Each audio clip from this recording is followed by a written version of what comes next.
Welcome to the Klei Rhymes with Play Devcast. We've got a pre-show. We're just gonna warm up the stream for like 10 minutes basically while we wait for kind of the quality options to appear and stuff. I'm James. This is Ryan. Hello. Ryan, you made this game. I made part of it. You made a lot of I it. designed it. Yeah. I play this game. That's my relationship to it, and I also work at Klei. Yes. This is exciting. I'm very, very excited. What do we got here? We've got chat. I'm looking at you guys. We'll start the real show and like, oh god, is this slightly, what do you think? Is it slightly? You're not going to be able to see our weapons and stuff. Yeah, we'll zoom in. I think we just switched the aspect ratio in this thing a little bit, so we're gonna make sure it looks good up here. Yeah, there you go. We can put, the weapons are kind of important, huh? A little bit. Can we make us Do you want to smaller? pump the? Well, we can also just put us behind it if you want to do that. Or can you move us just to the left? Because like the door, you're seeing a lot of door here, which Sure. you don't really need. Is that the shovel is the leftmost thing, right? I think so. Yeah. Yeah. There you go. Looks pretty good, I think. Yep. Put that there. Alright. Should be good to go. Pre-show warm-up. Take it off before the show starts. What are we doing? We're showing Crypt of the Necrodancer. Should be saying that up there. We should be going on the Twitch page and stuff. Let us know if our levels are weird at all. If you can hear the game audio fine, you can hear the microphone audio fine and everything. Do we have any mods, or are we modding ourselves here? I believe, well, we can mod ourselves. Yeah. We have I believe Jan and Corey come in here and do a little bit of modding. Yeah. In general, we don't need that much. I found the stream chat to be fairly good, but you know, as long as no one's spamming, Should be fine. the shit that people like to spam in this chat. You can spam Kappa, that's okay. Just not the other stuff. Not the bad stuff. Do you know anyone on Twitch who has Crypt sub icons? I know someone must, right? Yeah, I've got like 5 of them, I think, that I've Nice. subbed to. So there's like there's a shopkeeper one with like Nice. a little music note coming out of him. Awesome. That's Problems IRL. He just added that recently. Nice, And Bandit Pants has a red bat nice. because everybody hates the red bat. Yeah, it's just the worst enemy. Cody Hargreaves, Excessive Profanity, he was the first one to do it, I think. He's got the heart at the bottom of the screen. It's his, Oh, nice. It's his like heart Nice. icon. That's good. Eddie Ruckus has like the Necrodancer skull thing. Nice. I think there's one more that I'm forgetting. Oh yeah, Hoffington. He has Hoff Trap, which is like the mimic chest. Oh, nice. Yeah, Oh, that's awesome. yeah. That's so cool. I use those as often as I can in chats. I love them. I don't know what the banned words are. Yeah. I know. I don't know what that means. So, what's your speedrun record in Necrodancer? It's not very good right now. It's I believe it's like a 7:30. It's not bad. It's okay. I was on at work today. I play during lunch every day, in addition to playing at night.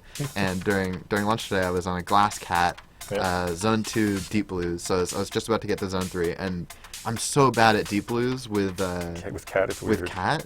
And I was trying to do the strat, the ELAD difficult strat, where you go into that little like cubby. In the left. Yeah, Yeah. like the cubby with the pawns. And I Yeah. was just doing it. I just messed up one click, and then it was all over. And my Yeah. Glass Cat was broken. Once your Glass Cat's broken, you're done.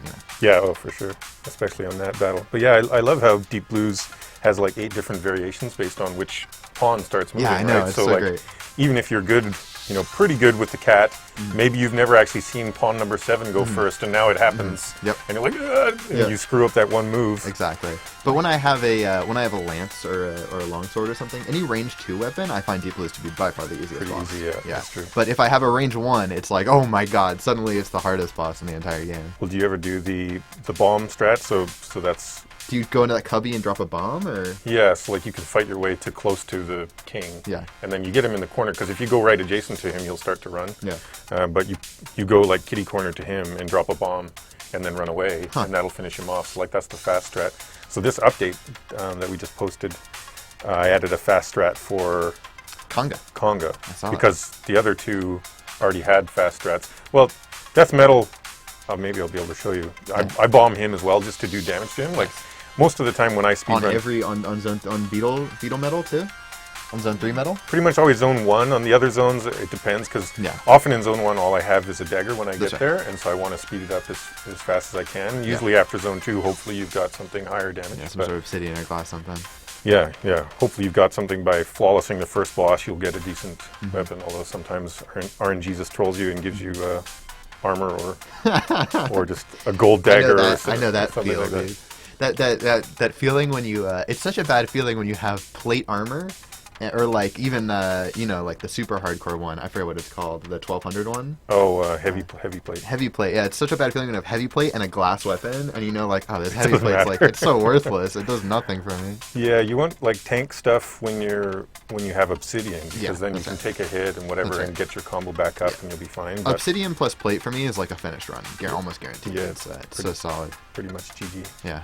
Yeah, but if you've got glass, I don't know. You probably want. There's a sound guy outside checking on us. You probably just want like a karate gi just to do even more damage, because if you're going to get hit, it's all over anyway. Oh so yeah, exactly. Yeah. Right, come on in, dude. We're pre-showing. We're just we're streaming. Seems good. Have you listened at all? No. Okay. It seems legit. It seems good. We got this thing. It's got the Relic logo on it. Apparently, it's some sort of sound thing. It looks like the Relic logo now. Oh, okay. It sounds great. Yeah. You want to come say hi? You want to come on cam? All right, that's our sound guy. He doesn't come on. He's just a floating voice. He's a disembodied voice. He's ethereal. Yeah. As are all audio people. I might be on the camera. I don't think you are. Oh, I think we moved it over a bit. Yeah, we did. Oh, your hand is there. He's literally the sound guy. He's comprised entirely of sound. And the hand. Ethereal hand. All right, thanks, dude. Shouts to Matt. Yes. Best sound guy in the biz. We've got some decent ones in our game. Oh, he's solid. I know. He's solid. You're not required to say that, but I am. Yeah. All right. I mean, I guess we got 3 more minutes left. You know, I'm looking at chat. I'm looking at what we got here. We've got chat on the side. We've got a game of Necrodancer. I guess we're just gonna. Shall I play? Just play? Yeah. I mean, what kind of strats are you thinking here when you play? Are you thinking race strats or like I never speedrun strats? Yeah. I would be a terrible racer. Ooh, pickaxe is pretty good. Oh, you actually always just play super aggro, like speedrun strats? So I die probably. Like drop down every trapdoor? Yep. I die probably 99% of the runs that I do. Yeah. But when I do finish, it's going to be like 3 minutes. Yeah. It's usually sub 5.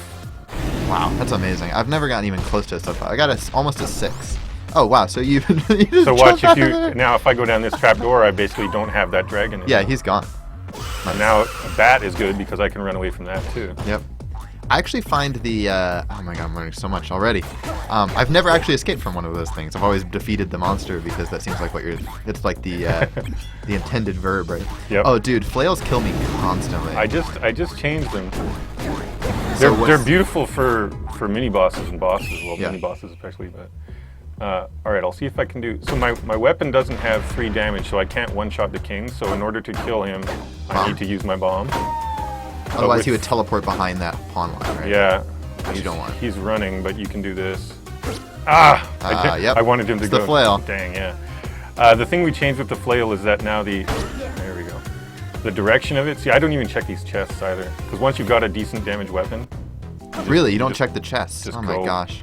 Do you ever run with speed boots? Because I find that quite hard to do. I always die, but like in theory you can basically double the speed or something. Yeah. So to flail, the thing that always messes me up with flail is that when you're on the side of an enemy, it feels like you hit them the wrong way. That is what I changed. Yeah. I see. Okay, that makes sense. We were trying to do it kind of like so it made anatomical sense, but oh crap, that's gonna explode. You're good. You're good. Just a regular skelly. Nice. Oh yeah. There we go. That's what I'm talking about. But yeah, anatomical sense didn't make sense, like didn't feel good, so... Yeah. Oh, look at this little passage. Hey, you're trying to go for realism, and are you gonna go glass flail? Of course. Nice. Also, the flail does stun those mushroom guys too, so like... Oh really? Yeah. That's pretty cool. So you're gonna get a boss monster here. And it changes the direction of the... Whenever I drop down these things, I'm so happy to hear Deep Blue Zirconga, because if there's a red dragon and it's death metal speed, it's like, oh, I have to figure out how to beat this trapdoor in like half a second, you know? Yeah, dealing with a dragon and a red bat. So this is the new conga thing. Seems kind of stressful. You got it. Oh, wind. Oh, nice. Almost messed me up. Nice. Oh, we got a raid. Somebody's saying in chat that we got a raid. Who is it? Who is it? Maybe, I saw that, what's his name was streaming? Jack of... What's that guy's name? Jack of Problems, maybe? No. I think you're mixing Probs IRL and IRL and yeah, Jack of Games? Yeah, you're right. I think it's Jack of Games, yeah. Who I think both of them want to be in the tournament. Yeah, that'll be exciting. So that's happening starting tomorrow. I'll let you. Starting tomorrow at 5 p.m. Eastern, right? Is that right? I think that's when the tryouts start. Yeah. So if anybody wants to be in this tournament that's happening, I think today is the last time that you can sign up. So go to ballsofsteel.tv. It's not run by us, but we're providing some prizes for it. Ooh, you got this. This is a run right here. The thing about the flail though is it can kill you on the hot coals because you're trying to hit something. Yep. I knew that Yeti. I couldn't get away because of the flail. That's right. That's what always kills me, the flail. And the broadsword to a lesser extent, but the flail for sure. As long as the flail is super high damage, yeah, it doesn't usually get you stuck as much. God, that was a good run. That was really good. That was on shaping up to be like, what, 415-ish? Yeah, low 4, probably. Who was my last boss? Death Metal is going to be my last boss. Let's start officially this thing, I guess, right? Uh-huh. Hi everyone, this is we're starting. This is the Crypt of the Necromancer stream. Rhymes with Klei, episode 6. This game is, I'm here with, I'm James Lance, I'm a developer at Klei. I didn't work on this game, but Ryan did, and Ryan is with Brace Yourself Games, right? Brace Yourself Games, yeah. Yeah, I'm the designer and one of the programmers on the game, so, yeah, you can blame me for all of those very painful deaths that you may have had in Crypt of the Necromancer. The main thing you want to learn when playing Necrodancer is the goal of the game's development was to make sure that you every time you died you thought it's Ryan's fault. Well, actually, the goal of it was to make it so that you did blame yourself, and a lot of people still blame me. But yeah, like I think that was our overriding design goal, was to make it so that I think that a game feels most fair when you think that there was something you could have done to prevent every single death. Totally. And so that's why we designed like all of the enemies so that you can beat them with just the dagger. So like you can go with just the shovel and dagger and beat the whole game. So that's great. I mean, something I thought about a lot, and you know, I got all my friends that I hang out with into playing Necrodancer, and they've been talking to me about this too. Is how do you make so you can beat everything with a dagger? So it's always like this idea of fair difficulty, basically. You guys have been talking about. How do you make a difficult enemy? So, for example, like the shopkeeper, right, who you presumably wanted to be painful to fight. Yeah. How do you make that actually painful if you can still just kill him with a dagger? Right. Well, that one, he's the only one that you can't necessarily kill with just the dagger because he's not an enemy that you have to fight. Right. You can choose to fight him. Right. So there are other enemies that have that same movement pattern as the shopkeeper. So he can basically move up, down, left, and right, and also diagonally, and he moves every beat. So there are some other enemies that have that pattern, like the Queens in Deep Blues. But when you hit them, they get knocked back. So you have an extra beat. Whereas he has so much health that if you hit him, he's going to immediately smoke you and you'll just die. Oh, so the shopkeeper does get knocked back when you hit him? He doesn't get knocked back. Oh, interesting. So he's like a wraith or a ghost kind of character. Yeah, I'll see if I can show you how the different ways you can kill him. There's a potion in there. Yeah, there is, but I want to save my... Oh, there you go, bomb spell. So now I can kill him. So there are a lot of different combinations of items you can get that'll let you kill him now. So previously, before yesterday's update, the only way you could kill him was with a dragon's fire. Whereas now, a dragon's fire can help, but it's actually quite difficult to kill him with just a dragon. But I'll show you can kill him with 2 bombs. Okay, I got to do down, left, and then up and right. So you stack the bombs. Got it. Nice. So the second bomb went off just as I hit him with my dagger. So he has 9 health, and the bombs do 4 each. So that's going to be 8 of it. And then you need to get him one more time with your dagger. Yeah. So you can also beat him with just 1 bomb, except that he will still have 5 health left. Right. And if you have some other way of getting that 5 health off of him without him hitting you, because he's a one-hit kill on you. Oh, really? No matter what health you have. Yeah, I think I made him do like 999. Nice. I don't think it's possible. Final Fantasy system of damage. So even a glass weapon will only do 4 damage. Let me see. I've got the purple scroll. I can bust in here. Once. Sure. I don't really like the whip that much. No, me neither. I find the whip has the same problem as the flail for me, which is that I always get stuck when I'm trying to move in a direction and accidentally hit something. Yeah.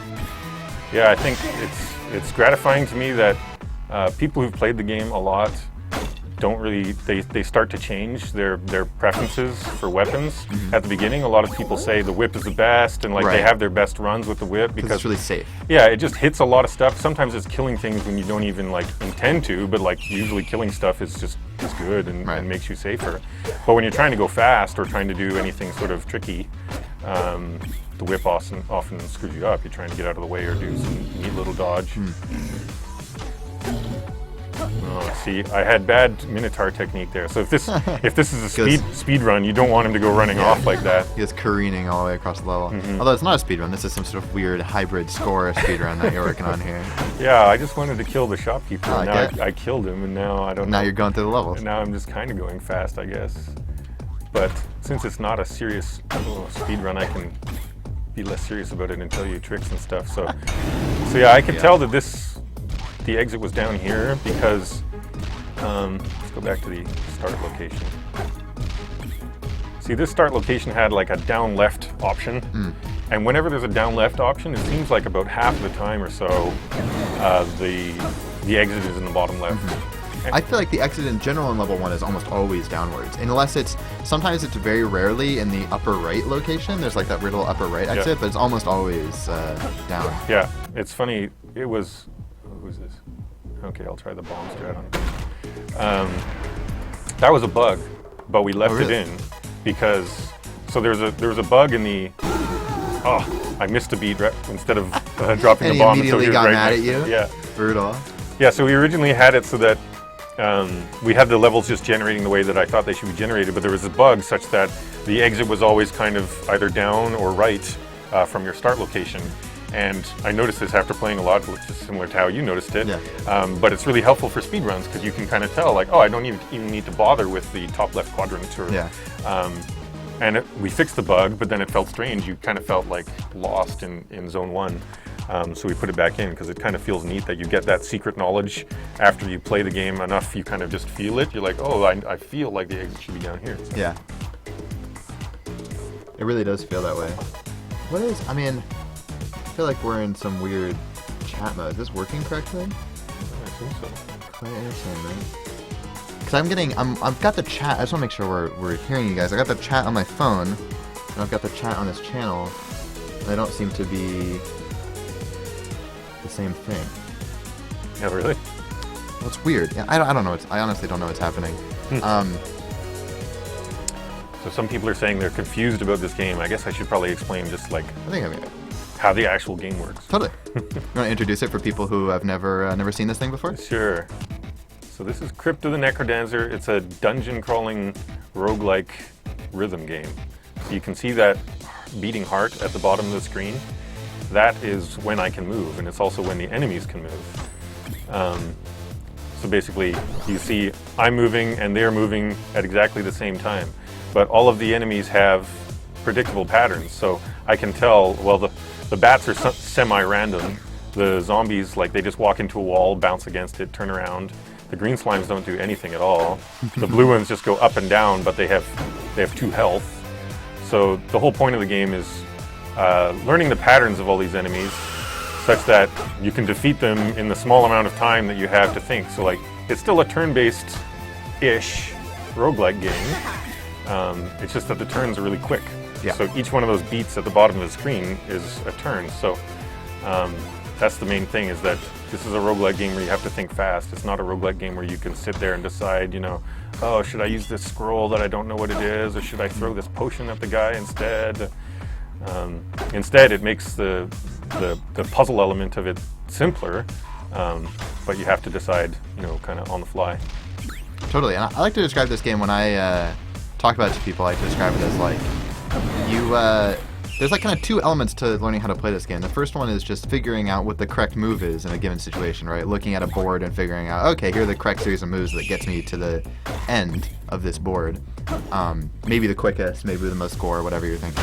Yeah. And the other part is like, okay, now I have to do that, be able to do that action I just did within like 10 seconds, within, half a second, right? Or whatever. Yep. Like it's like learning the correct moves and then being able to know the correct moves as quickly as possible.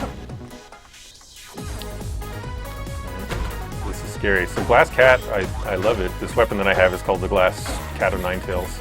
I like it, but man, it's scary because terrifying. It's so unsafe. It's so different from all the other weapons in the game. So I have 5 damage right now. That's right. That's why you could do that. That would have killed you otherwise. Oh, GG. I got. You're in there. You're in there. We're in there. Recovery run. Yeah, I got cocky, but maybe I can get a better weapon here if I can bomb the king. Like this. See, this is the one where he starts to flee. Oh, the knight! The knight. It's always the characters that get you that are hard to remember what their attack pattern is, Well, also hard to see. The knight is one of the worst in the game because he attacks you. He's one of the few that attacks you from a great distance. So him and the red dragon are the ones with the big range, but the red dragon is noisy and he stomps and he makes the whole screen shake, so you're pretty much always aware of him, but the knights are sneaky. What's going on in chat? Sounds difficult. Yeah, it's difficult in one sense, but it's once you learn the patterns, it's all about just practice, just execution. So I don't know. It's not hard in the same way as a lot of other roguelike games. It's got that great Spelunky feel, in my opinion, where it's like Spelunky. It's like, oh my God, there's so much. You start Spelunky and there's so much there, and you're just like, I have no idea what's happening. It's incredibly difficult. And then, as you learn and internalize more of the game, it becomes quite manageable. It starts to become more like, and then you're optimizing, right? And I do think that this game, one of my favorite things about it is I think there's more optimization, or to me, the optimization is more interesting than the optimization of Spelunky, actually. Where, like, Spelunky, once you know what everything does, it's sort of the things that are there to do.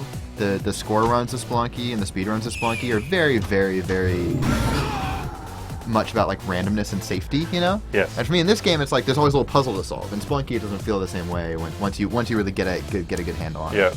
Yeah. I think that's why I like speedrunning this a lot. I didn't intend that when I designed it.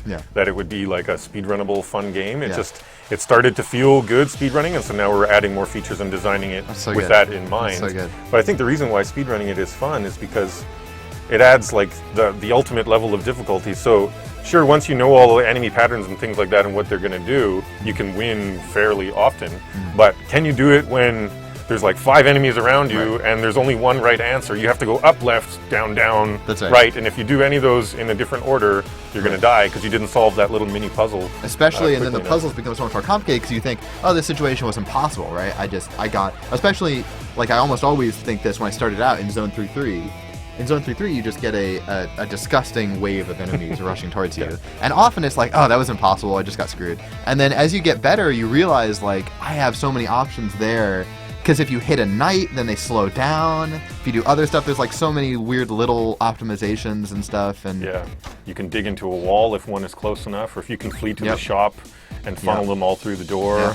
That works. I don't think I've ever seen a situation that, on reflection, was actually impossible. I might never have seen one. That's why it's part of the reason why I wanted to add the Bard mode, was so that partly for people who don't have any rhythm. So for people who don't know, there's a character called the Bard that you can play. So if you think that you don't have very much rhythm and you wouldn't be able to do this to the beat, you can try playing as the Bard, where you can move at any pace that you want. Glass Cat again. Nice. But part of the reason why I put it in was for those people who say they don't have rhythm, but also for testing purposes, because you can take as much time as you want to make each move.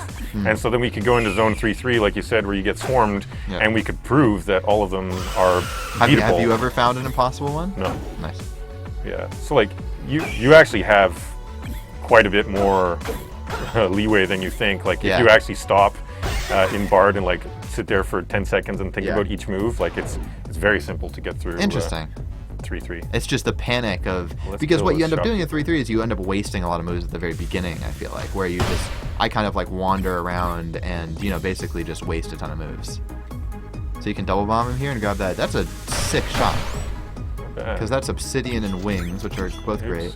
You know, that heart is fantastic in speedrunning, presumably. Yes. I can't figure out how. I mean, it's too freaking hard for me to use. You know. Well, have you played much Bard mode for No, practice? I haven't, That's what you should try if you want to get.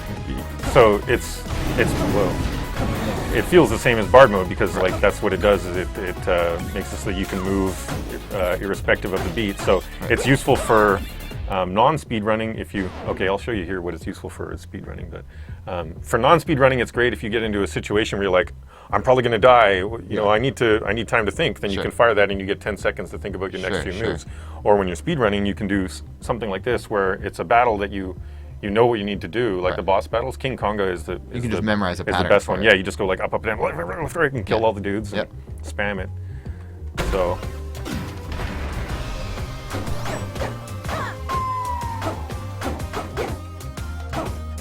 Nice. Love it. So that was less than 10 seconds to do that boss battle when normally it takes like, I don't know, 30 or 20 or 30. Oh, so the problem with the winged boots, that's right. They're great for when you get to zone 3 because of all the floor hazards in zone 3. Yeah. But with race strats, with racing, I would always get the winged boots. Yes, yeah, you rarely need to take trapdoors. Do trapdoors, yeah. Is this Steam only PC? Yeah, it's PC, Mac, and Linux on Steam right now. We'll consider other platforms later on. We're just focusing 100% on the Steam version for now. Yeah, when you're doing early access, being able to have Steam as a sort of distribution platform is really, really nice. Yeah, it makes updating and stuff so exactly. easy. So I don't know if you know, James, in Zone 2, you can kind of see that most starts in Zone 2, there are like 2 ways you can go. Yep. Usually it's a 90-degree thing like this, and usually the exit is the opposite direction. So the exit in this case is up left. Oh, really? Probably. Most of the time. Interesting. So probably like 80%. I did not know that. So I figured out the Zone 1 one. The Zone 2 is like a little bit, I can kind of understand now. Like usually in Zone 2, the way I think about it is like the exit's never close. So I tend to like take the path that looks like it'll have more paths leading off of it. Yep. That's probably what you should do in Zone 3, but in Zone 2, it's like it's either that way or kind of like in the corner-ish. Interesting. The only thing in Zone 2 that's confusing is if instead of right and down, this were up and down, then you'd be like, it's either left or right, so you'll have to like kind of go and check one side and then check the other, but interesting. Let's see. Painful to have only a default shovel right now, but you got you got a good set of empty bricks. Yeah, I call it getting rock blocked when that's right. when the rocks stop you. Good. Yeah. It happens so often, it's annoying. Die, moles. Yeah, I agree with B. Japelin. That War Drum is one of the best items in the entire game. I think it's maybe my favorite item in the whole game. I'm glad you think so. It's 13 gold. Is that thing? 13 gold for a War Drum. Yeah, it's pretty cheap. Yeah. But when I put it in, I thought that I was going to have to make it more powerful because I didn't think that people would use it enough. But then as soon as I put it in, people were like, War Drum OP, you're going to have to nerf it. I'm like, what? Really? Wow. I would get a War Drum even if it didn't do anything. Even if it only just let you skip a move. Yeah, that's what I think I would still get it. So this is the spear strat. You stand to the left. Nice. If you stand in the middle, then the oh man, I screwed that up. If you stand in the middle, then that freaking armadillo keeps coming back to you. I think the hardest boss in my opinion is Konga 3. Because the goblins are what always gets me. Yeah, you want to kill them, but you start going towards them, could leave. And there's like a whole strat. Like I saw the strat where you like stand in a very particular position, so the goblins will just stay in the 2 corners basically. Right. But I haven't figured it out yet entirely. So here's where wing boots come into play. Oh, I hit that cauldron that was above me. Yep. Stupid. Brutal. Yeah, well, it's so hard. It wasn't going to be a super fast speed run anyway because of all the slowing down and talking, but. So I saw some of the you released a big forum post recently, right, where you were talking about all the things that you're planning on getting into the game. Yeah. What from there are you most excited about? I mean, I saw that Dagger of Phasing is in there now. Yeah, I just put that one in. Axe isn't in yet, right? Axe is coming. Yeah.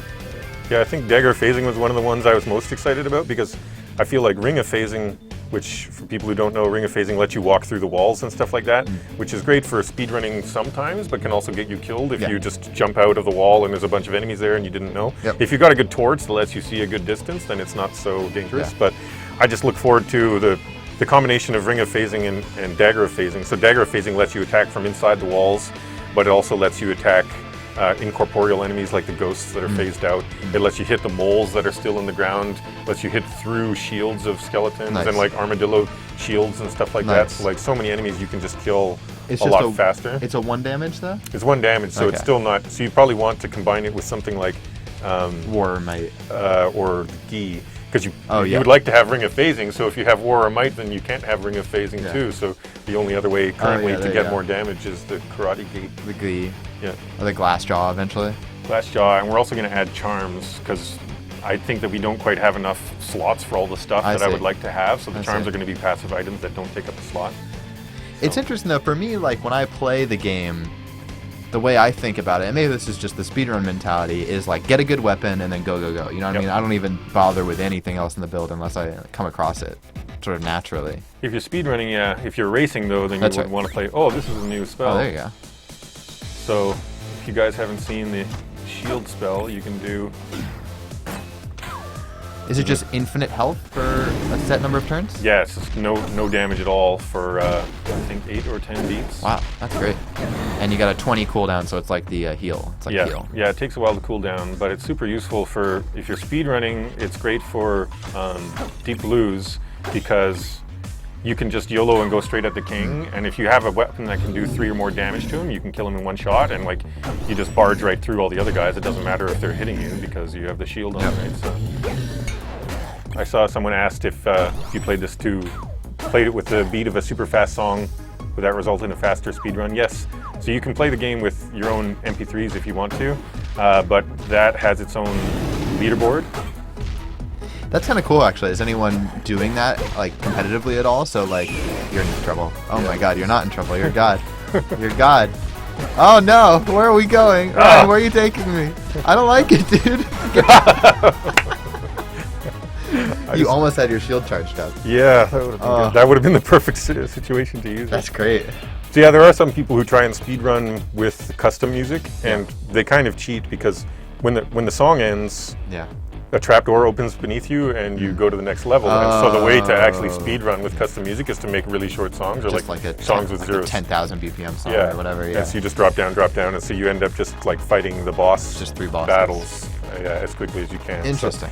But yeah, if you wanted to do it with just like a fast song, like a death metal song or whatever, then you can do that too to get faster times. But it's got its own leaderboard, so it's not like you can cheat that way. That's pretty interesting. I wonder if, yeah, that's really interesting. That's good. I wonder if you could do the thing where like each piece of music had its own leaderboard. I don't know if that was too much there. Yeah, probably. I thought about that.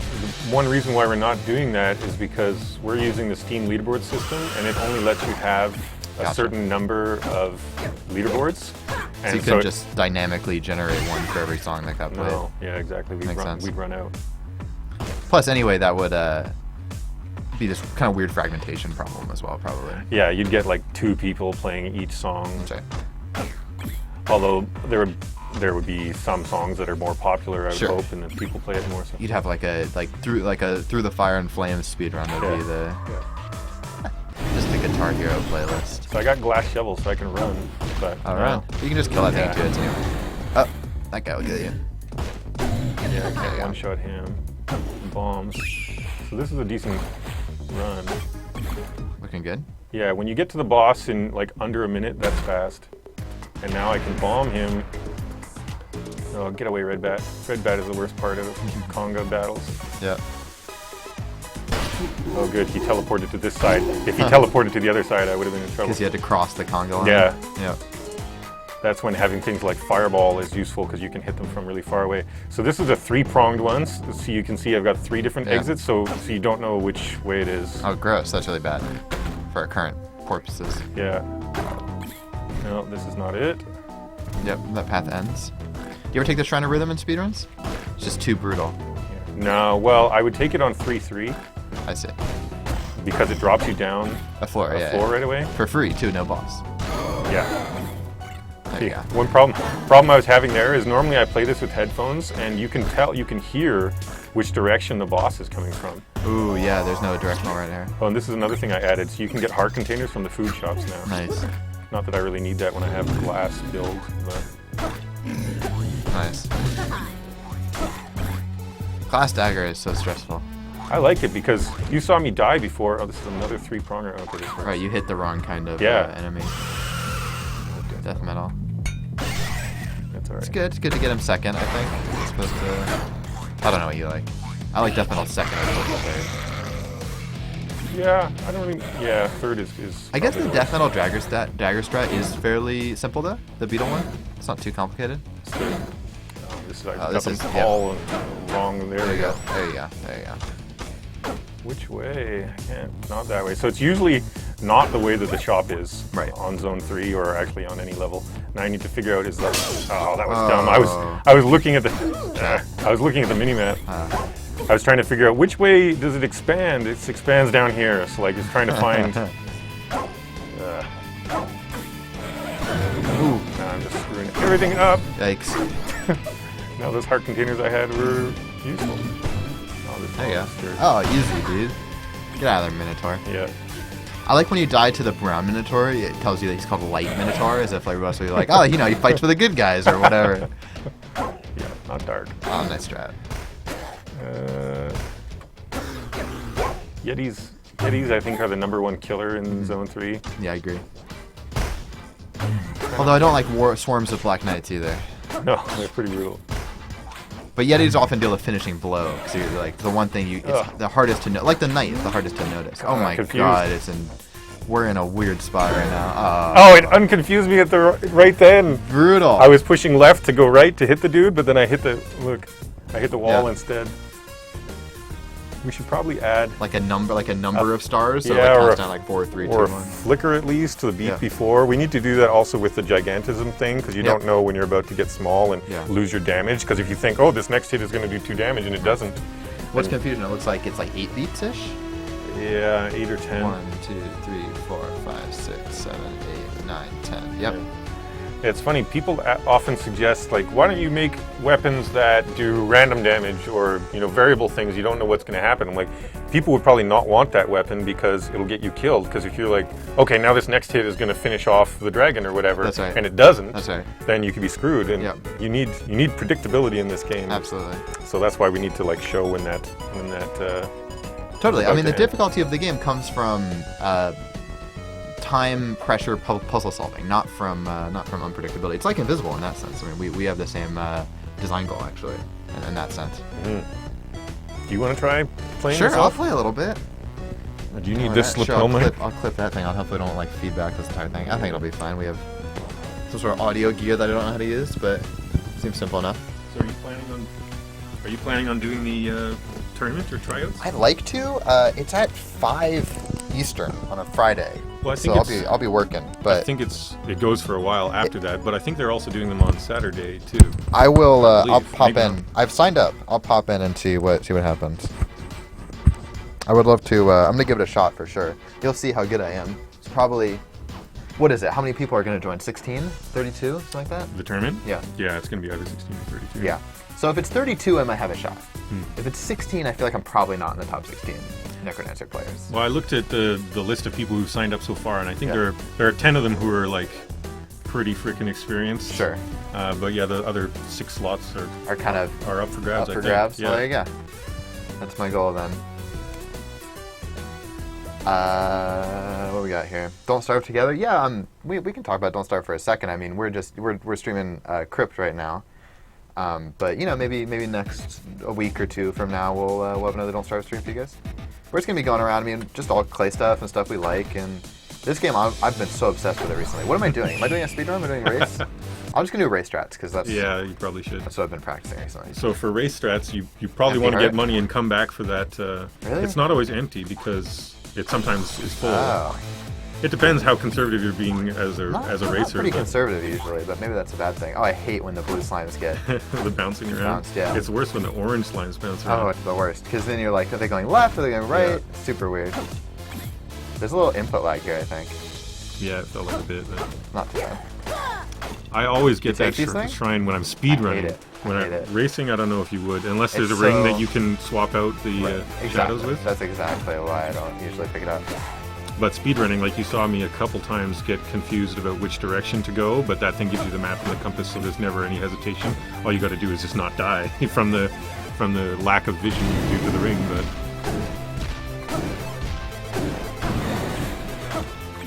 yeah, the ring. I never get the ring of phasing either, because that thing is just yeah, if you have a nightmare for me. Nice. If you have a good torch, it's not so bad. But yeah, I agree, it's pretty risky. So how often do you die when you're racing? What percent of your runs do you honestly think you die? haven't started tracking yet. It's been getting better. I would say maybe like 25% I finish. That's pretty good. And it's usually around 10 minutes. Right. I guess we're gonna give this a shot. You know. Although I think the goal when you're racing is probably 100%. At like 15 minutes, or however fast you can do it. Yeah, I wonder. Yeah, I guess there's some amount of strategy in it. If you know the other guy is generally a 10-minute guy or whatever, then. Well, I wonder if you can watch. I wonder if you can watch the other guy as you're racing. Yeah, that's what people do. So you can see where he is in his run. Yeah. So yeah, then that changes it immensely, I guess. Like yeah, I would, if he's just restarted, you know, I would try to win a safe run. Yeah, for sure. Oh yeah, then you get all the heart containers and whatnot. But if you're both kind of neck and neck, then what do you do? But I want to do a trapdoor here. It's pretty dangerous. Yeah. Sitting in broadsword's not bad. I mean, I don't. You lose your multiplier when you go down the trapdoor. I know though, exactly. So it's gonna be weak. The dragon's coming. You might as well just fight. Yeah, I'll just fight him. Just prepare a little. I always like. It's like for me, preparing for a dragon is like cleaning up my house before a guest over. You know what I mean? Yeah. Like I have to like. This makes me so nervous. Nice. So the dragon was inspired by an old game I had on the Intellivision called Advanced Dungeons and Dragons. Where, I'm such an idiot. Oh, the zombie. Where there's these dragon noises that you hear when you're moving around, and it scared the crap out of me when I was a little kid. That was like, oh, I'm hearing the dragon, and so I had to put in the stomping and the roar when the dragon sees you. So good. It's fun watching some streamers, like for the first time when they see the dragon, they'll scream, especially when it fireballs them. It freaks them out. Totally. I was terrified. I mean, it's like dragon still by far for me is the most interesting enemy in terms of like the combinations of stuff that he ends up giving you, like the puzzles surrounding the dragon. I die definitely most often to the dragon still. Never alone, but usually in combination with other enemies. Something else.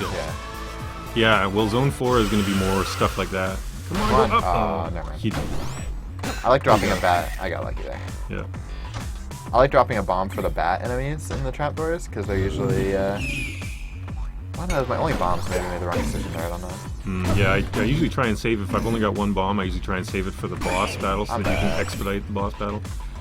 Someone's asking how many people are behind this game. There's 7 of us, but I'm the only full-time one. But there's me and another programmer.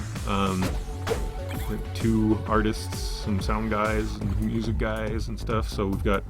You need the music guys for this one. Yeah, Danny Baranowski did the music. Ted Martins did all these beautiful pixel arts. Jesse Turner, who's also a Vancouver local guy, does the high-res arts, so like the main menu art and any other like the opening cutscene art and stuff like that. Oliver Trujillo is the other programmer, and Power Up Audio. They do the sound effects and the voiceover stuff for us. And Marlon Weeby, he does our trailers and cutscenes, all the video animatics, animation stuff. Such a good looking game. Good sounding game. So we recently changed it so that the tempo up trap lasts a lot longer, so does the tempo down trap. So you should probably... Oh my god. Oh! I didn't realize there was water there. The water, yeah. Okay, forget. I lost my coin multiplier for that. So you should always do the tempo up trap because it lasts for quite a long time. If you're speedrunning or racing, you should pretty much always do the what tempo. I noticed that tempo up trap, it might have been a perception problem in my mind, but it actually speeds up the timer? No, it doesn't. No. Did it used to speed up the timer? I don't think so. So it's just a perception problem. Maybe. Yeah, maybe it feels like everything's...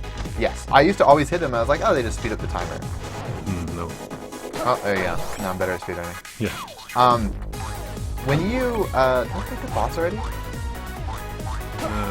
Yeah, that was Red Dragon where you almost died in the water, I think.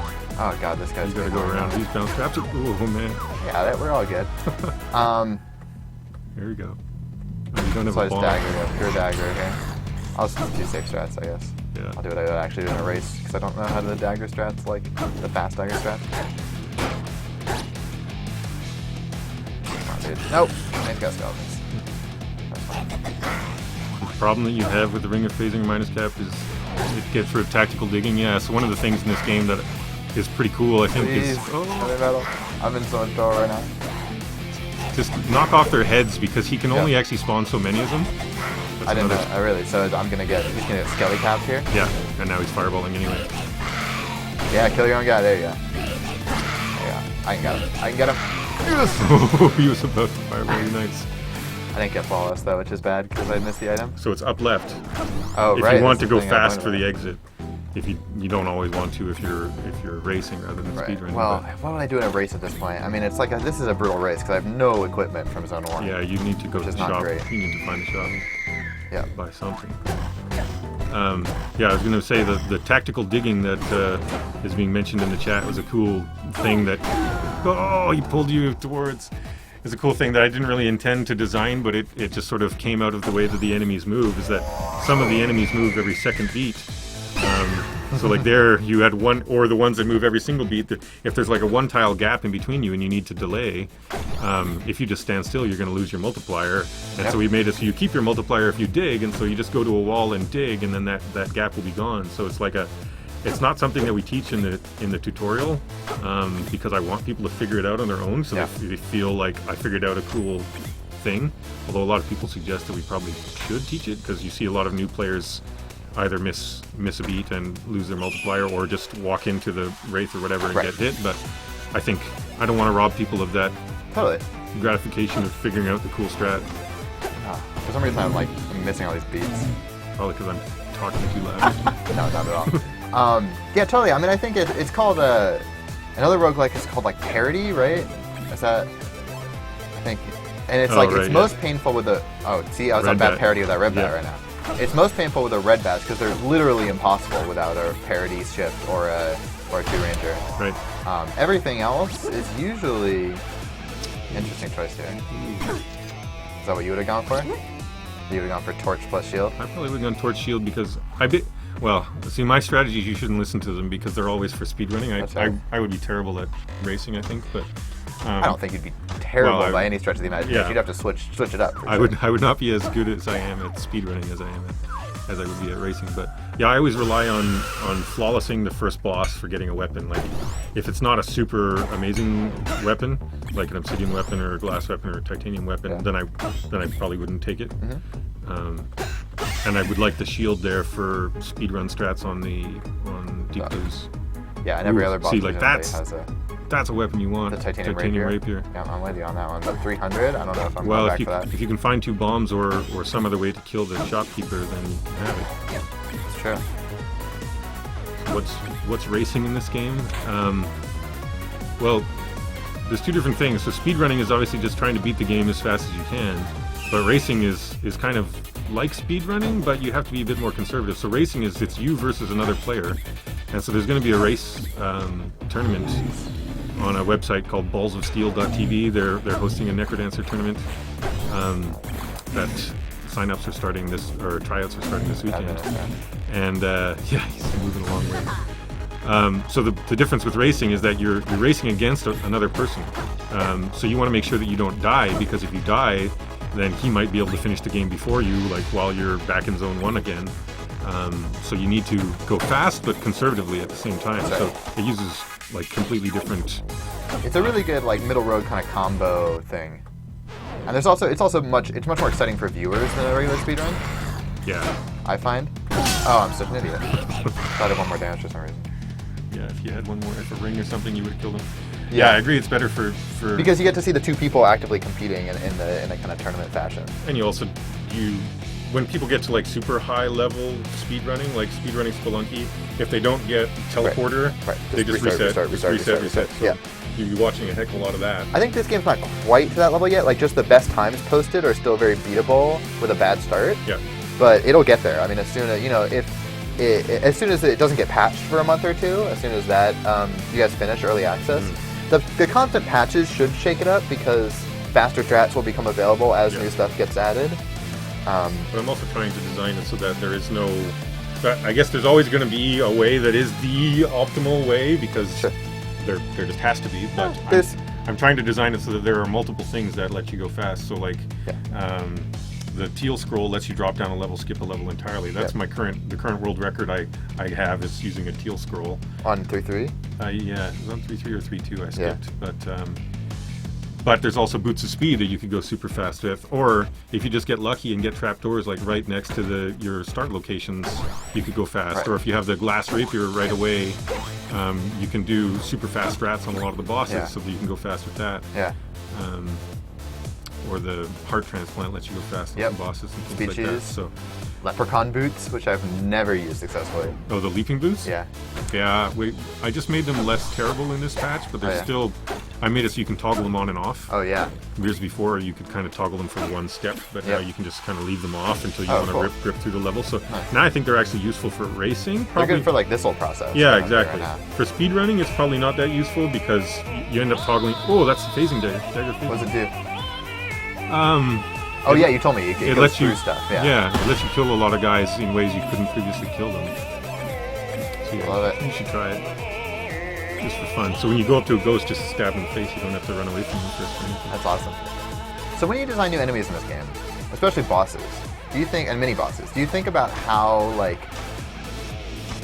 the optimal way to kill them, like the actual puzzle solution basically? Do you think about them like that? Or is it sort of like, I'm going to make something interesting and hopefully it has an interesting sort of synergy with all the other stuff in the game to make these interesting problems?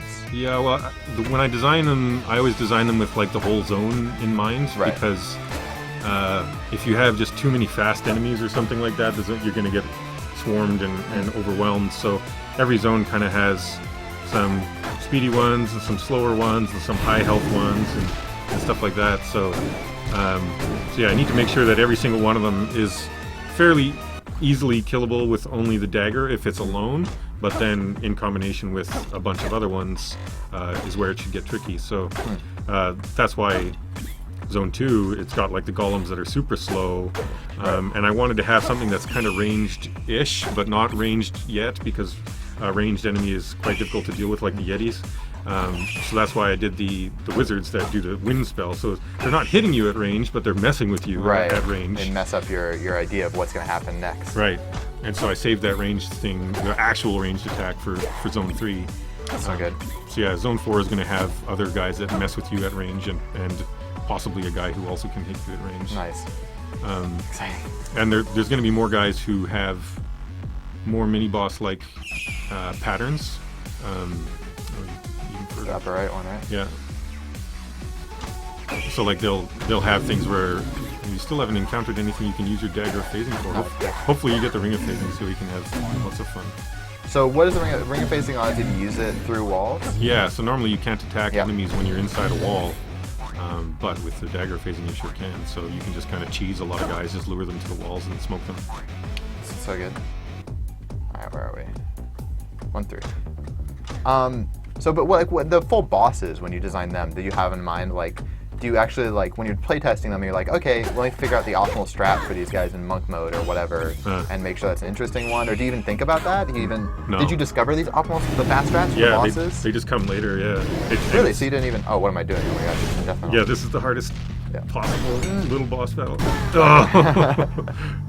Yeah, I really enjoy making new bosses and new zones because I get to play it and feel it myself. So it's like I get the enjoyment of playing my own game again as well, just as much as everybody else does. Because you can design the things, sure, but you still don't know what it feels like until you have them all coming at you at once. Yeah, so totally. It's neat when we figured out that conga thing where you can kind of go stand in the middle and then you go left, right, left, right, like and whack it's totally emergent. Totally. Yeah. That's so great. Yeah. That's fantastic. Do you want to do Q&A? Some Q&A stuff? Like, I see some questions out of the chat. People asking some things like, what do we got here? When we expect to finish early access.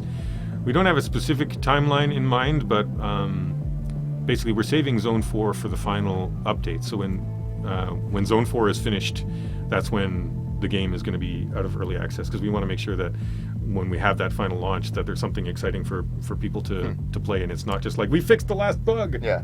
There you go, it's done. Perfect. The same thing you've been playing forever, but that one bug is gone. Do you ever worry about Zone 4, like its implications for speedrunning and races and stuff? Like, is it going to make the game too difficult to do in a single, or like too long, or like, How do you feel the game is right now? Do you feel like it's in a sweet spot for speedrunning, or do you feel like, no, like it could totally use an extra 4 minutes on the speedrun or whatever?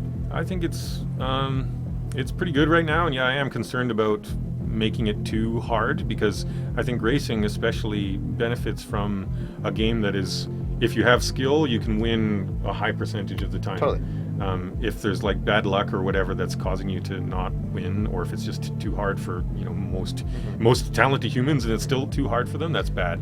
So I don't want to have Zone 4 be that difficult. Yeah. It's possible that I might tone down Zone 3 a little bit once Zone 4 is in. It's got a better ramp. Yeah, because Zone 3 right now feels like a pretty freaking good challenge for most people so hard, as it is. Yeah.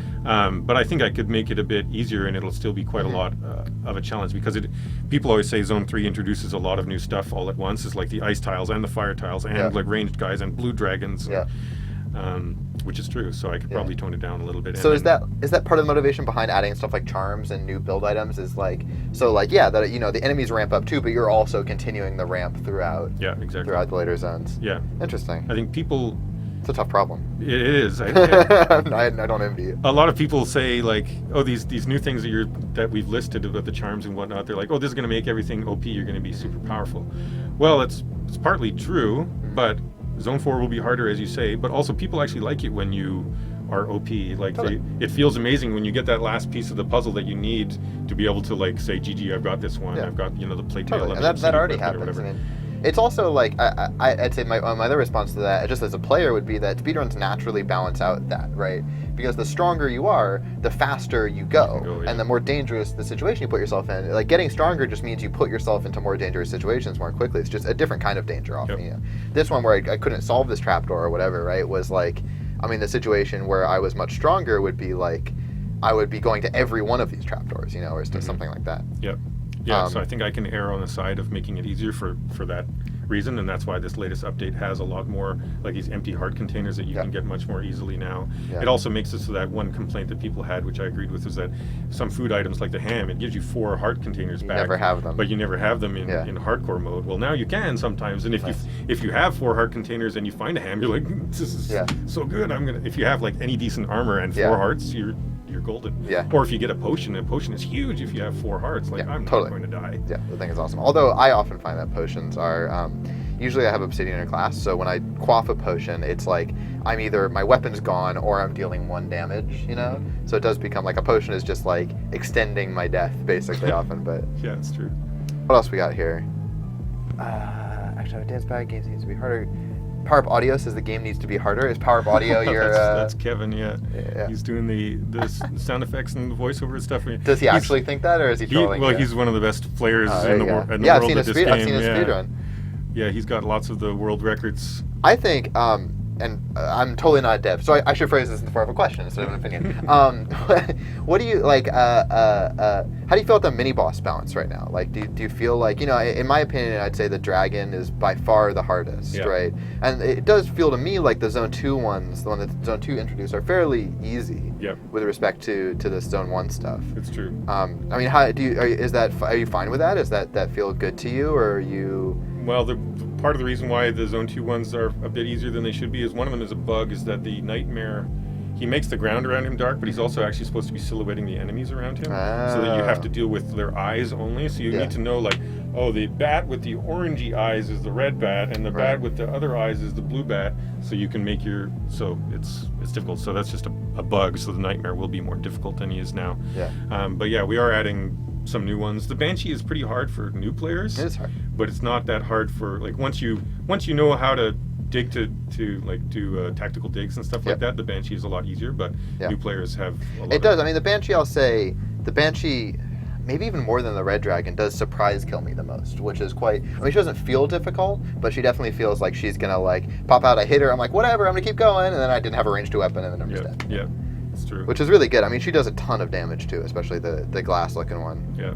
Well, and the Minotaur, because the Minotaur and the Banshee move so quickly, you can get surprise killed by them, because if you dig a wall and they happen to be right behind it, then you have 1 beat to get the heck out of the way, or you're going to die. So sometimes people often say, like, Minotaur behind a door, or like killed me, like that happens quite a lot, or Banshee behind a door. Yeah, usually the behind the door stuff isn't so bad, but the What's really bad, and the reason I actually kill all these guys, is ghosts and wraiths that follow you into one of those little corridors, and then that'll kill you constantly. You got to clear out behind you before you open a boss door, I think, usually. Yeah, that's why one of the new items we're adding is an amulet that makes it so that those invisible guys don't appear anymore. Nice. Because then you can be more YOLO and not have to worry about your back.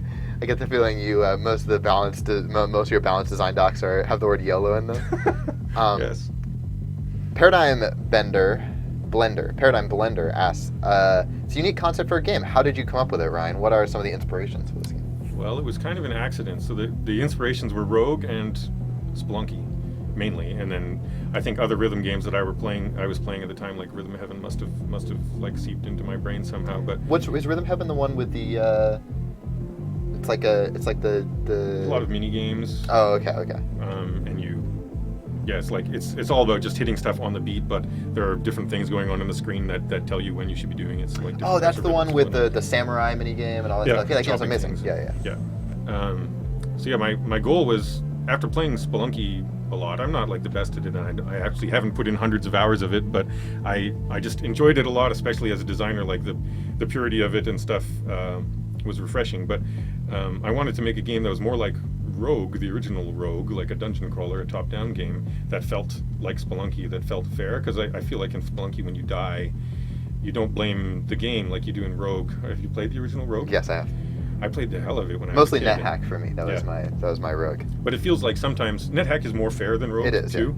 Yeah. But the original Rogue, like there's sometimes when you died, it just didn't give you any food. I was like, that random number that generated that dungeon, I think it was unwinnable. Like a lot of them were actually unwinnable. And so have people come out and like researched, like have done the math on them and said like this is actually like it gives you a bunch of seats that are unwinnable?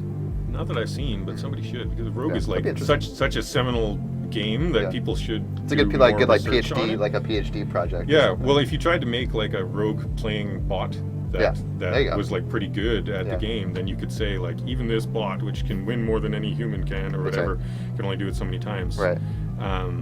Yeah, it would be good to see, but like I said, I played the heck out of it when I was a kid. I never managed to win, but I think I was pretty good at it, and yeah, there was times where it felt like no matter what I could have done on that run, it was not winnable. So I was like, well, what if you can make a roguelike game where it was always winnable and it was always about skill?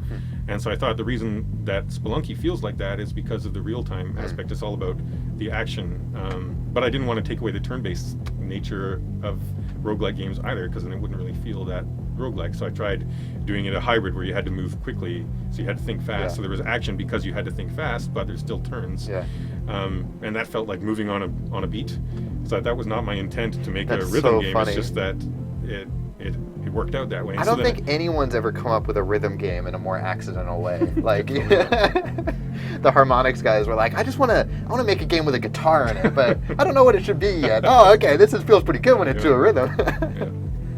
So yeah, I was happy when it started to feel really good. I played it with Thriller by Michael Jackson as the first song, and it felt pretty darn good right away. Obviously, it needed a lot of massaging and whatnot in order to get it feeling the way it does now, but I could see that there was something there. And then I came up with the Necrodancer pun. I was like, well, I have to use this pun. You can't. I believe that puns are more instrumental in game design than most people realize. Invisible ink, yes. Someone's asking to have plans to support modding. So yeah, definitely we already do support modding to some extent. Like a lot of people have been replacing the character sprites.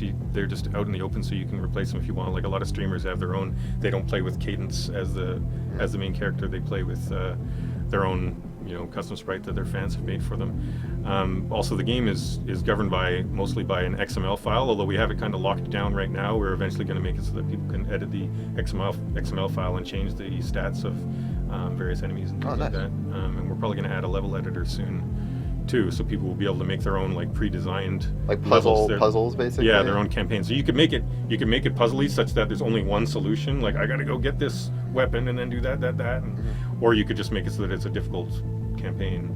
Interesting. Do you think you'll ever see a level? I mean, when I think about that, I mean, making a difficult, interesting campaign would be awesome. At the same time, the kind of opposite end of the spectrum also sounds really good, which is like Bard mode, and then it's just like enemies everywhere, right? And there's just like a perfect, like you have to figure out its little puzzle. I wonder how interesting that would be, though, because I've never really seen that.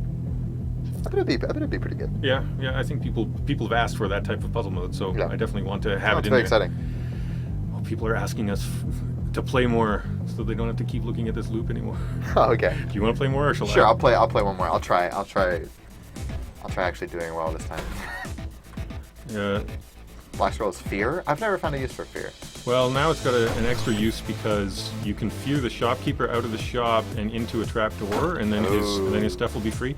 We're probably also going to make it so that just if he's out of the shop and he's out of the line of sight of his items, they'll be free. So you just need to get him the heck out of there. And if your Fear Scroll will do that. But Fear Scroll is also great when you're, especially in Zone 3, when you're like surrounded, you're like, I'm going to freaking die, then you just pop it. Oh, that's pretty awesome. Or if you want to get to the exit and there's just too much garbage, the enemy's near there, and you're like, it's going to take me, 30 seconds to kill all these Yetis and get through there. Well, just fear and bust through. Oh, Teal Scroll! Oh, you can do it. I can, right? Oh, I could have just taken it. I could have just taken the Teal Scroll. I guess that's probably really good, right? You're just speed running, but... Well, even if I'm racing, I'd love to use it on Zone 3. Yeah. But I need another heart? Yeah, I need another full heart. Well, maybe we'll find some food. I'll go back for it if I find some food. Definitely worth it. Yeah. Yeah, that's one of the items that... Well, I think they're actually banning it in the Balls of Steel. Oh, yeah, that's right. That's why I didn't take it. I knew there was some subconscious. Yeah. The red bats, I really like the perception of the red bats. Is there a potion? No, there's not. No. It's fire, too. Fake. I really like the perception of the red bats, so sometimes they feel like they're following you. Like, the human brain is just so good at attributing meaning to randomness. Yeah, that red bat is being a jerk. Exactly. He's coming for me. Ooh, that's a big choice here. Yeah, I might go back for that pickaxe. Yeah, there is a potion there. Yeah, the pickaxe. So that plus map is pretty solid. This is a good race run. Yeah. So right now I would look at where my opponent is. Oh man. And I would. Yeah, see how safe you can be. Yeah, exactly. Yeah, in the chat, there's Power Up Audio guys. He's Kevin. He's the sound designer for the game. So if you have any questions, he can answer them as well if we don't manage to see them. That's right. What programming language is the game written in? It's in a thing called Monkey X, which is basically C++ on Windows and Mac and Linux. But it's kind of like a... It's like easier cross-platform support? Yeah, it's kind of Unity-ish, but for 2D games. But the reason why I chose it instead of Unity is it gives you access to the raw source code, whereas if Unity has a bug in it or something like that, you need to ask Unity, like, hey, can you fix this thing that's making my game not work? That's right. Whereas this, I have access to all of the source code, so if That's there's awesome. anything, I can just fix it.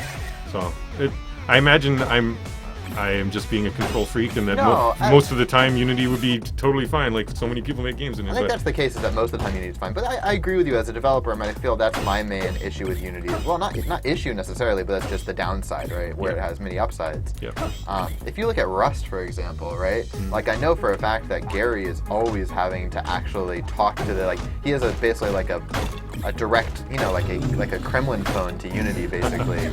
That's like, hey, can you put in this feature? Because I can't do it, and it needs to be in Rust. I know that basically, I'm sure he just has a guy at Unity, right? Who's like, oh, Gary wants something again. Yeah, but not everybody is Gary. Exactly, that's right. That would be my nervousness using Unity. All right, so I got a pot, I got a sword, I got some armor. What do I want if I flawless this? You can't one-shot him. So that's whenever I come in here, I always check, do I have 3 damage? Because if you have 3 damage or more, you can one-shot the king. And do this battle a heck of a lot faster. Yeah, I just clear it usually on race strats. But I think the one-shot might even be safe too, if you're good at it. Do you know about the rapier one-shot? Because you can just basically go straight up. I don't, because he usually dodges me. Oh. See, now all my armor and stuff is worthless. I do deal 5 damage though, which is really nice. Yeah, you can get I think there's a little bit of delay here that's just kind of screwing me occasionally. Yeah. I'm gonna blame everything on that. Yep. I was ready for you to win. Yeah. Alright, where are we going? Should we open this? Here, get glass armor. Glass armor is really good. I might as well get a glass shovel on that. Yep. Okay, so the exit's not this way, but I kind of want to see what's in this chest. Okay. No, I like 5 damage.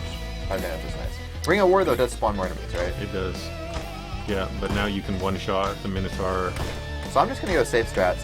The exit's right here, and I can see it. Now I can just do that. Yep. And where are we looking? Bottom left. So would I have known that if I didn't have the map? So that one's an up and down one, so it was either left or right. So you want to basically go directly left or right from the start, and so you would have gone left and seen there was a thing. Yeah. Nice. One shot, easy, piglet. I don't know if they actually call that piglet.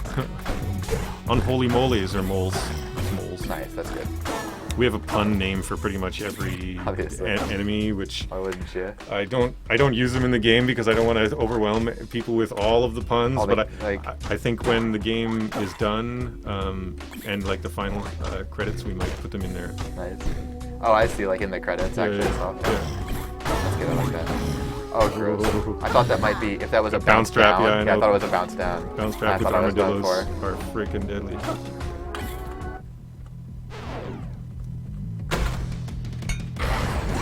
I actually don't know a good long sword strat. Yeah, that'll do. You have 5 damage, so it only took 2 hits, so that works. Does not matter. What do you think here? Oh, it doesn't really matter, does got it? A lot of stuff. Oh, there you go. Perfect. That's Yeah, spell won't take up a slot. So yeah, if you're scared, up and right. What am I looking for? If you want to YOLO in somewhere, just up and right, and you got I think 10 beats. No, you don't even need to. Thank you, buddy. Alright, where are we looking? I'm scared. So the lack of boots is the one thing. If I go slipping on ice somewhere. Yep. I'm just trying to think here. Don't want to get killed by a goblin. Slip on ice down there. So I will probably want to do. Oh no! That's fine. That's my armor. That's my armor. Yeah. Yeah, that glass shattering sound is always scary because you think, oh, my weapon, but nope. Oh my god. Might want a shield? No, you're good. Wait a minute. Nice. That was a little intense. Got real for a second. Zone 3 is still my worst zone. Oh yeah. Well, it's definitely the hardest. It's the hardest by far. Yeah. Alright, we can kill that goblin for free. So that's why I think there's a dragon, there's a wraith. To always take care of those guys, right? Yeah, they're jerks. Anything that's moving every beat is you should freaking. Ooh, nice. Correct prioritization. It was close. If you went the other way. Not a gimme there. We got a count coming for me. You do have a potion though, so you wouldn't have been dead, but you'd be weaponless. No weapon. I'd be a dagger. You might be able to survive it. All right. Don't forget your shield. This is level 3 if you need it. So. Yeah. Kind of safe clear. Not super fast, but.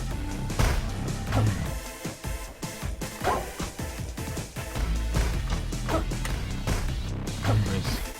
Where are we going? I didn't even look at the map yet. I think it's upper right, yeah. Yeah, it is. Wow, yeah, it curves around crazy. I can stay away from the fire as much as possible. Oh my god, we're in trouble. Shield! Oh wait, don't shield yet.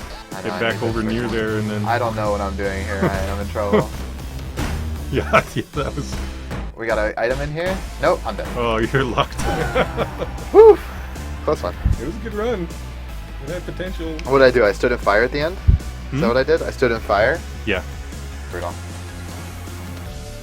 That was fun. That was a good run. That was close to your PB. You said. I was, yeah. I could have done it a little bit faster for speedrun strats too. I could have, maybe not actually. I kind of did it pretty quickly. Yeah. Exactly 1,000 gold. Yeah. Whew. All right. Wrecked indeed. I think we're pretty close to the end of our stream here. It's awesome. What do we got? One or two more questions to answer?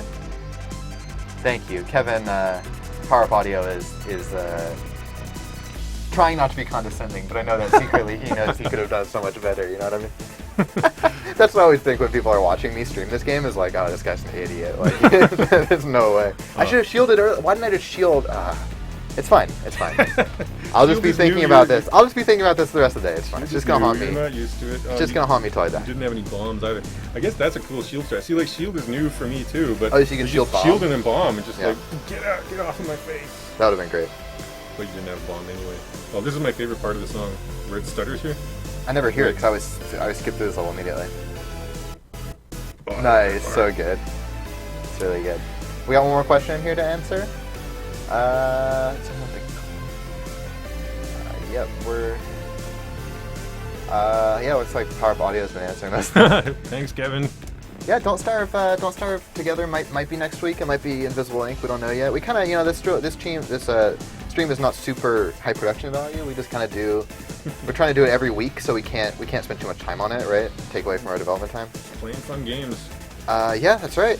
Hopefully we'll have you back to talk more about Crypt when it's closer to completion. I love this game so much. Let me just tell you, it's by far my most played game recently, usurping even Counter-Strike for me. which is a rare occurrence. So it's one of the classics now. I think by definition that makes it one of the classics. I'm very glad to hear it. Thanks so much. I'm glad you're liking it. Yeah, I'm surprised that I still like playing my own game too. Because normally when I play, maybe you get this with Invisible Ink, but previously when I've made games after partway through development, I was kind of sick of them. Especially ones where there was like a puzzle game or whatever. You know the answer to all of the puzzles and stuff like that. So it's not that much fun for you. But when you make a procedural game, you actually get to play and enjoy your own games. Did you find that with Invisible Ink, you're enjoying it more than? Yeah, well, it's got the same thing, right? Where it's kind of randomy and it's not always obvious which way to go. I would say less than Necrodancer, because it's a turn-based game, and so there's no execution requirement in Invisible, which means that I'm very good at the puzzly elements of it, and I'm not. There's nothing. The only improvements for me are to get better at some certain strategies. Yeah, these kind of certain strategies and clever things, which there are. I would say, the puzzles in Invisible, because there's no execution requirement, we're free to make the puzzles much harder than Necro. Which is it's interesting because it's a very different design thing. I mean, definitely Necro is a lot better at communicating that the deaths were your fault, because the puzzle it's kind of, even as a newbie, you kind of realize, oh, that was totally solvable, right? And Invisible, it's like it kind of everything. It's not your fault. I mean, it is your fault, but it's not as clear. Yeah, it could have been something that you did a long time ago. Totally, exactly. That you shouldn't have done that. That's unwise to behave in that way. It's basically things are like all kind of fuzzy in Invisible Ink. It's just like, you're doing unwise stuff. It's getting more unwise. You're probably going to die because you've gone too far. That's exactly right. It's more of a general feeling. It's less like, oh, I could have done this specific set of moves. And the problem is you often get away with it too. You do. Yeah. Whereas in Necrodancer, you do the wrong thing, you get hit. Yeah, you die. And you do that enough times, and you will just die. Whereas you can play pretty sloppy in Invisible Ink in the first few. Totally. For the entire game, even. I mean, if you get lucky with the way the procedural generation works, and really until the very end of the game, you don't get. You don't get capital punished for making a single mistake. That's true. But yeah, Necrodancer is it's brutal, but it's great. Somebody says, where do you hope to get in the future with this company? Are you asking me about Brace Yourself Games, or are you asking about Klei? I think asking about Brace Yourself Games. I think Klei's, we're pretty clear where we're going. Yeah. Yeah, I just intend to keep making small games like this with small teams. Previously, I had another company called Grubby Games, which was a bit bigger, and we were trying to make multiple games at once, kind of the way that Klei does it. But I find that I need to be personally involved in the games in order for me to do my best. If I'm split between too many projects, it doesn't work as well for me. So, I plan to just continue making individual games like this where I'm the designer and programming. I think if I don't actually do some programming, it doesn't end up feeling as good. So nice. Yeah. All right, awesome. That's our stream. Thanks for tuning in, guys. Ryan, thanks for coming. My pleasure. Thanks for having me. Yeah, absolutely. It was a blast. I think we'll we'd love to have you back for sure, but we'll talk about that off stream. All right. What else? Yeah, that's it. Thanks for watching, guys. We'll see you next Thursday, and keep go get this game. It's on Steam. It's our early access. You don't have a date yet for target release, right? No, definitely a few months out. We still have to finish Zone 4 and a bunch of But other as a things. player and not a developer, I will say that I've been incredibly impressed with the update schedule. It's been updated very regularly, so if you get it, you will... I can say that because I don't develop it. So if you get it, you can expect great regular updates. It's constantly changing. There's a lot of depth to the game. I'm 50 hours in, and I'm not even close to done playing.